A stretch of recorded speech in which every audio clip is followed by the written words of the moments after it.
खूनी कुआं। सीमा गर्मियों की छुट्टियों में अपनी नानी के गांव आई थी। सीमा नानी के घर पहुंचने के बाद अपनी नानी के पैर छूती है और उनसे आशीर्वाद लेती है। तभी उसकी नानी उससे कहती है, इतनी बड़ी हो गई मेरी सीमा, चल जल्दी से हाथ मुंह धो ले, मैं तेरे लिए खाना लगा देती हूँ। भूख लगी होगी ना? हाँ नानी, भूख तो लग रही है मुझे, आपके हाथ के बने हुए पीले दाल और चावल खाने की। कितना टाइम हो गया है मुझे आपके हाथ का बना हुआ दाल चावल खाए हुए। तू तो नौकरी में व्यस्त थी, तो तुझे कहाँ से टाइम मिलेगा अपनी नानी के लिए? और जब इतने टाइम बाद आई है तो ज्यादा टाइम के लिए रुक कर जाएगी तू। हाँ नानी, इस बार पूरे 2 महीने के लिए आई हूँ। सीमा की नानी अंदर जाकर उसके लिए खाना बनाने लगती है। सीमा कमरे में अकेली होती है, तभी उसे किसी औरत के रोने की आवाज सुनाई देती है। वो कभी खिड़की से बाहर झांकती है तो कभी दरवाजे से बाहर झांकती है। उसे समझ में नहीं आ रहा होता है कि आखिर रो कौन रहा है। तभी नानी खाना लेकर आ जाती है। वो अपनी नानी से कहती है, नानी, कोई औरत रो रही है क्या? मैं जब से यहाँ आई हूँ तब से मुझे यहाँ किसी औरत की रोने की आवाज आ रही है। हे भगवान, कहीं ये वही तो नहीं? बोलो ना नानी। अरे कोई नहीं रो रहा, ये तेरे मन का वहम है। और तू ना अब खाना खा ले, ज्यादा यहाँ वहाँ की बातों में ध्यान मत दिया कर। जल्दी से खाना खा और फिर मेरे साथ आ जा मेरे कमरे में, दोनों बैठकर खूब सारी बातें करेंगे। ऐसे ही अगले दिन सीमा अपनी नानी के साथ गांव के बाजार जा रही होती है। उसी रास्ते में फिर से किसी औरत के रोने की आवाज आती है। वो अपनी नानी से कहती है, अरे नानी, क्या सच में तुम्हें अभी भी किसी औरत की रोने की आवाज नहीं सुनाई दे रही? मुझे किसी औरत की बहुत बुरी तरीके से रोने और चीखने की आवाजें आ रही है। मैं बहुत परेशान हूँ नानी, आखिर ये कौन है? मुझे लगता है कि सीमा को शहर भेज देना चाहिए, यहाँ रहना उसके लिए ठीक नहीं। नानी बोलो ना, आप चुप क्यों हो जाते हो? सीमा, तू घर चल, मुझे तुझसे बहुत जरूरी बात करनी है। नानी सीमा को घर ले आती है और सीमा से कहती है, सीमा, कल सुबह तू शहर वापस चली जाएगी। अरे अचानक? आखिर क्या बात है नानी, आप मुझे ऐसे जाने को क्यों कह रही हो? मैं बस जो कह रही हूँ उस पर ध्यान दे।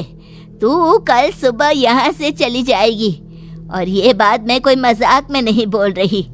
तू कल जाएगी तो मतलब जाएगी। अरे नानी, चली जाऊंगी मैं, ठीक है, पर आखिर बात क्या है ये तो बता दो। मम्मी से कोई बात हुई है या फिर मुझसे कोई गलती हुई है जो तुम मुझे अचानक से जाने के लिए बोल रही हो? देख सीमा, रात बहुत हो चुकी है और मुझे इस बारे में कोई बात नहीं करनी। चल, अब चल के मेरे साथ सो जा। सुबह की बस पकड़कर तुझे शहर भी तो जाना है। सीमा को अपनी नानी का ऐसा व्यवहार देखकर बहुत ही अजीब लगता है। उसे कुछ समझ में नहीं आ रहा होता है कि आखिर उसकी नानी उसे अचानक से गांव छोड़कर जाने के लिए क्यों कह रही है। ये सारी बातें सोचते सोचते सीमा की आंख लग जाती है और वो अपनी नानी के साथ सो जाती है। ऐसे ही आधी रात को सीमा को फिर से किसी औरत की रोने की आवाज सुनाई देती है। वो उस औरत की आवाज सुनकर बार बार करवटें बदल रही होती है और तभी उसे सपने में भी एक अजीब सी औरत की परछाई दिखाई देती है, जो इतना चीख चीख कर रो रही होती है कि सीमा डरकर उठ जाती है। वो पूरे पसीने पसीने हो रही होती है। वो अपने आसपास देखती है तो घर में बिल्कुल शांति का माहौल होता है। सीमा घबरा जाती है। वो अपनी नानी को जगाने की कोशिश करती है, मगर उसकी नानी नहीं जगती। सीमा को फिर से उस औरत की रोने की आवाज सुनाई देती है। आखिरकार सीमा अपने आप को रोक नहीं पाती। बचाओ, कोई मुझे बचाओ। मेरी बच्ची, हम आ गए, हम तुझे बचा लेंगे। नानी, मुझे यहाँ बहुत डर लग रहा है।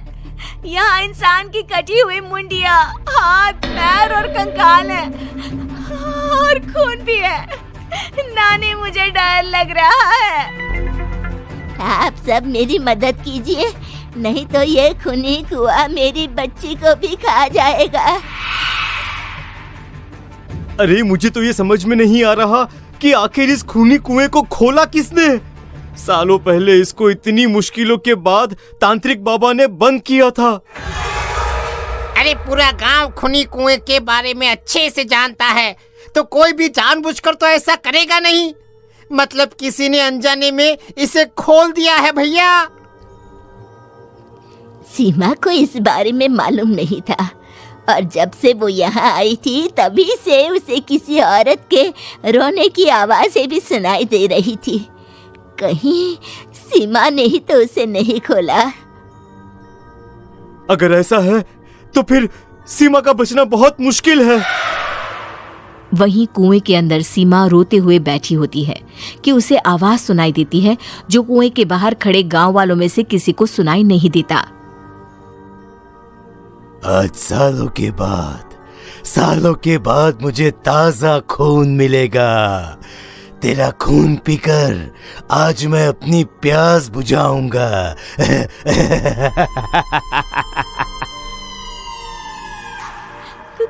कौन है? कौन है? मत मारो प्लीज, मुझे जाने दो प्लीज। मैंने किसी का क्या बिगाड़ा है? वो तुझे मरने के बाद पता चल ही जाएगा।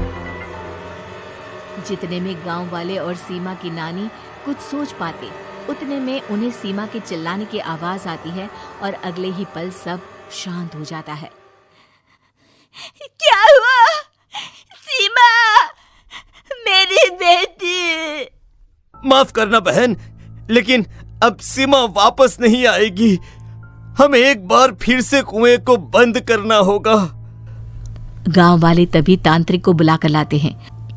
एक बार फिर अपनी शक्ति से तांत्रिक बाबा उस कुएं को हमेशा हमेशा के लिए बंद कर देते हैं और वहां एक बोर्ड लगा दिया जाता है कि यहाँ आना मना है।